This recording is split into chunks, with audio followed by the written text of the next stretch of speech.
Let's begin with the Ian McEwan quote that I introduced you to in the last video. The self-made hell was an interesting construct.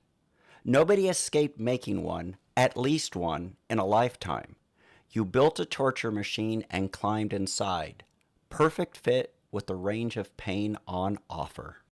Let's make 2026 the year that you break free from any situation or mindset that you have created that causes you pain. As someone who has designed his fair share of self-made hells, I can tell you from experience you don't always recognize that you have designed them. So in order to help you recognize yours, there are 3 questions that you can ask yourself. 1. Do I frequently experience mental and/or emotional distress? 2. Do I blame someone or something else for the distress? 3. As time goes by, does the distress get worse? Now, if you can answer yes to these 3 questions, there's an extremely high possibility that you have created a self-made hell. If there was ever a time that I built a torture machine for myself and climbed inside, it was in 2007. Here was my situation. I had recently moved to County Kerry, Ireland with my wife and 2-year-old son. Late in 2006, my wife and I split up. I had no job, I had no friends, and I had not adjusted to Irish culture. So it was a challenging situation.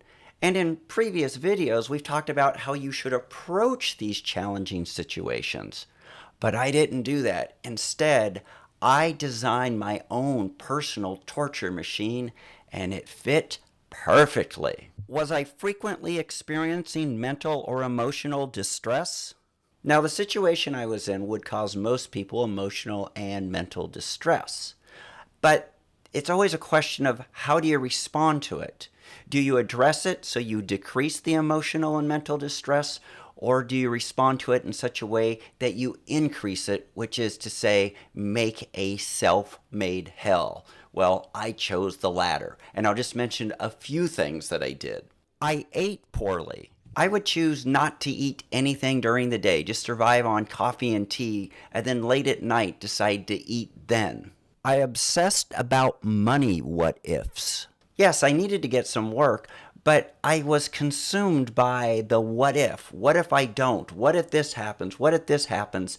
And I just would worry about it all day. I stopped working on my OCD. By the time I'd arrived in Ireland, I'd already seen 3 different therapists for my OCD, and I had a number of strategies that I could employ. Did I use any of them? No. I just stopped using all of them. Did I blame someone or something else for the distress? Oh yes, I wasn't eating because stores and restaurants didn't have the food I wanted or weren't open at the times that I wanted.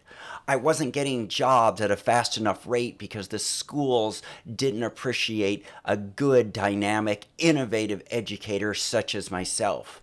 And I didn't work on any of my OCD because my life was hell, which was caused by Ireland in general, the culture, the people, everything.